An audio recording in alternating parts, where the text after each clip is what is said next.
News channel, सच है तो बोलेगा। मंडली अस्पताल से 30 जून को 10 माह के बच्चे का अपहरण करने वाले युवक को पुलिस ने गिरफ्तार कर लिया है। वहीं बच्चे को अपहरण के 20 घंटे के अंदर ही बरामद कर लिया गया था। आपको बता दें कि बच्चे के पैर और गले में पड़े चांदी के जेवर देख के नशेड़ी युवक उसे उठा ले गया था। वासलीगंज निवासी अजय नामक युवक को गिरफ्तार कर जेल भेज दिया गया है।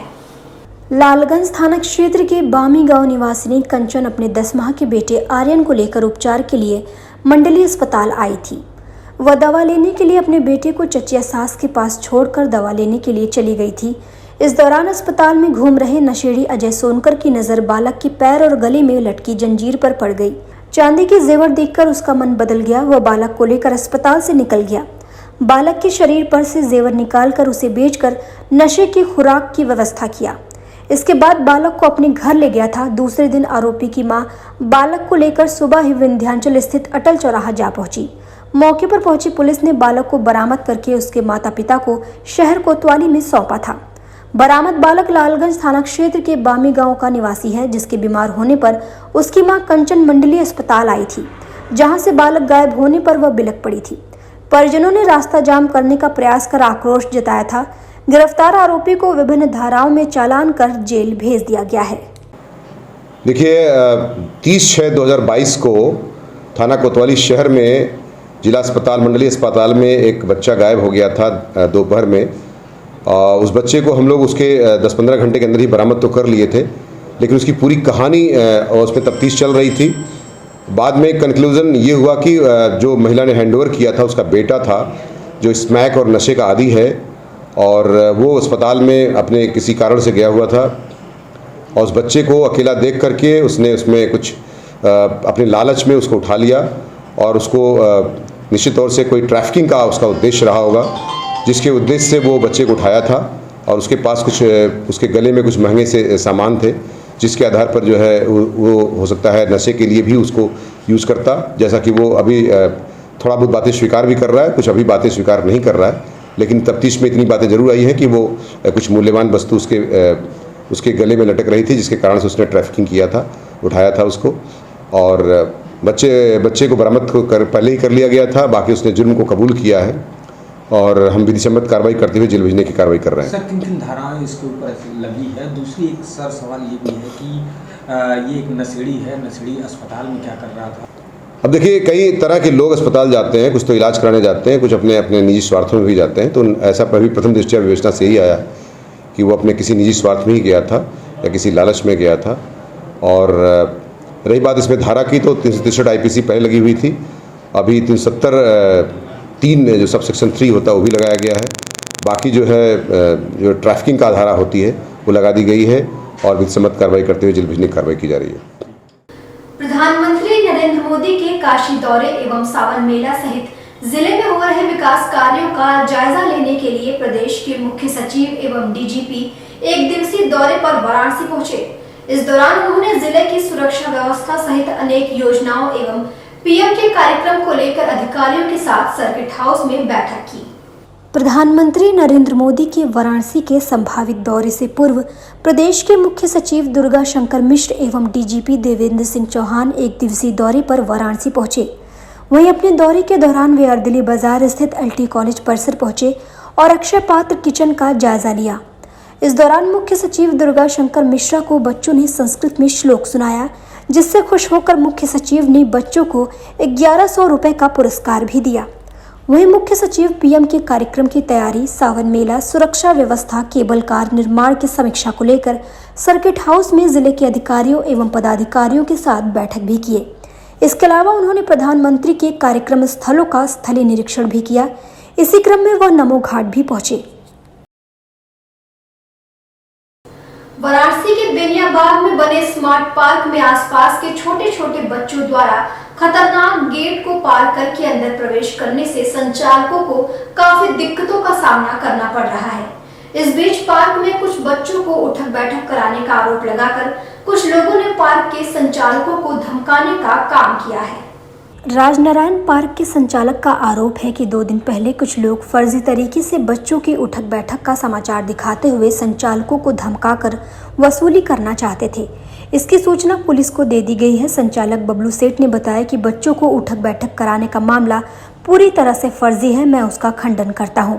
प्रशासन से ऐसे लोगों से बचने के लिए पुलिस की तैनाती की मांग करते हुए उन्होंने कहा कि संस्था को बदनाम करने का प्रयास किया जा रहा है और ऐसे लोगों पर सख्त कार्रवाई होनी चाहिए जो बराबर आकर गाली गलौज मारपीट पर उतारू रहते हैं।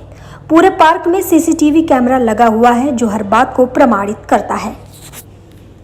देख लीजिए सर, ये पीछे गेट है, यही गेट डाक के लोग लड़के बच्चे आते हैं जो 10 साल 12 साल 15 साल के बच्चे हैं, डाक के आते हैं। यहाँ कितना खतरनाक गति है, गिरने पे घायल हो जाएंगे। खुला तार है, अभी पूरा काम भी चल रहा है कंस्ट्रक्शन का।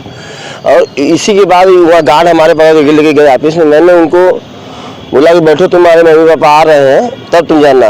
और वही सुन के अपने आप से उठा बैठा करने लगे कि नहीं अंकल जी, राजेश जी अगले 22 साल नहीं आएंगे। और उनके बचाने के लिए ही हमको उनके मम्मी पापा बुलाए और करने लगे। और गलत तरीके से कोई पत्रकार अपना धौर जमाने के लिए ये गलत न्यूज़ चला दिया। सर क्या कहना चाहेंगे, प्रशासन से क्या मांग करेंगे? प्रशासन से यही मांग करेंगे सर कि जो इस अवैध तरीके से डाक रहे बच्चे, उन पर थोड़ा सी ड्यूटी लगा कर रोक लगाए, क्योंकि इस पर कोई बच्चा घायल होता है तो भी इसका जिम्मेदारी हम लोग को नहीं रहेगा। हम छोड़ देंगे इस गेट के पूरी डाके। इस तरह की लड़ाई झगड़ा बड़ी घटना भी घट सकती है, बहुत बड़ी घटना घट सकती है सर। अगर कोई बच्चा घायल हो जाएगा तो पूरा एक होके आ जाएंगे इसी गेट पे और जवाबदेही हमसे करने लगेंगे। कुछ लोग आपको आजमगढ़ पुलिस अधीक्षक अनुराग आर्य ने बरदा थाने का औचक निरीक्षण किया। इस दौरान पुलिस अधीक्षक द्वारा थाना अध्यक्ष को आधुनिक विधि से इन्वेस्टिगेशन करने का प्रशिक्षण दिया गया। साथ ही उन्हें निर्देशित किया गया कि वह थाने के समस्त पुलिस कर्मियों को इस बाबत ट्रेनिंग देंगे कि किस तरह से आधुनिक विधियों का इस्तेमाल करके इन्वेस्टिगेशन बेहतर रूप से किया जा सकता है। पुलिस अधीक्षक अनुराग आर्य द्वारा थाना क्षेत्र बरदा में अपराध में कमी और अपराधियों पर लगातार कार्रवाई किए जाने पर थाना अध्यक्ष की सराहना की गई। पुलिस अधीक्षक ने जन सुनवाई द्वारा आए मामले में लापरवाही बरतने पर थाने के एक सिपाही को निलंबित कर दिया। उन्होंने बताया कि इस पुलिसकर्मी द्वारा 12 दिन के बाद भी जन समस्या का निस्तारण नहीं कराया गया, जिस कारण यह कार्रवाई की गई है। उन्होंने थाना अध्यक्ष को हर संभव मामले में 72 घंटे के अंदर कार्रवाई किए जाने के लिए निर्देशित भी किया। आज मेरे द्वारा थाना बरदा का आकस्मिक निरीक्षण किया गया है और जो क्राइम सीन प्रोटेक्शन किट होती है उसके बारे में थाना अध्यक्ष को ट्रेनिंग दी गई है और इनको निर्देशित किया गया है कि थाने के जितने पुलिसकर्मी हैं उन सबको भी ये ट्रेन करेंगे, सबको बताएंगे कि किस प्रकार से आधुनिक विधियों का इस्तेमाल करके इन्वेस्टिगेशन को बेहतर रूप से किया जा सकता है। इसके साथ साथ थाना परिसर का निरीक्षण किया गया है, थाने के अभिलेखों का निरीक्षण किया गया है।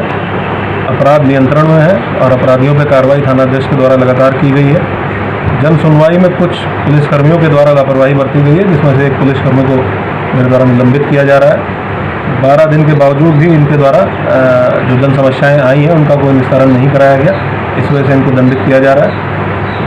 थाना अध्यक्ष को यह भी निर्देशित किया गया है कि जो भी पब्लिक के लोग आते हैं थाने में उनकी सुनवाई प्रॉपर तरीके से करें और ये सुनिश्चित करें कि 72 घंटे के अंदर मैक्सिमम जो भी पुलिस विभाग से न्याय संभव है वो न्याय संगत कार्रवाई हो जाए। अगर ऐसा प्रकरण है जिसमें किसी अन्य विभाग की आवश्यकता है तो उनसे भी संपर्क करके और समस्या का समाधान का प्रयास करें। सोनभद्र के रॉबर्ट्सगंज कोतवाली क्षेत्र के कसिया कला गांव में घरेलू विवाद से परेशान होकर मां और बेटे ने जहर खा लिया। वहीं इलाज के दौरान बेटे की मौत हो गई, जबकि मां जिंदगी और मौत के बीच जूझ रही है। रॉबर्ट्सगंज कोतवाली क्षेत्र के कसिया कला गांव में उस समय सनसनी फैल गई जब घरेलू विवाद से त्रस्ताकर 35 वर्षीय वीर बहादुर एवं उनकी मां इंद्रावती ने जहर खाकर मौत को गले लगाने की कोशिश की। वहीं आनन फानन में दोनों को 108 एम्बुलेंस से जिला अस्पताल में भर्ती करवाया गया, जहां इलाज के दौरान युवक की मौत हो गई, वहीं माता का इलाज चल रहा है। आपको बता दें कि मिली जानकारी के अनुसार मृतक वीर बहादुर यादव का विवाह 10 वर्ष पहले घोरावल क्षेत्र निवासी सुमन यादव से हुआ था, जिसके 3 बच्चे भी हैं। वहीं पिछले 3 वर्ष से मृतक की पत्नी अपने मायके में रह रही थी और ससुराल वाले उसकी विदाई नहीं कर रहे थे। ससुराल वालों ने युवक की मां पर आए दिन झगड़ा करने का आरोप लगाया था और सुमन की विदाई के लिए तैयार नहीं थे। मृतक वीर बहादुर की पत्नी ने गुजारा भत्ता के लिए कोर्ट से मुकदमा भी दायर कर रखा था। इन्हीं घरेलू वजहों से युवक के घर में आए दिन विवाद भी होता रहता था।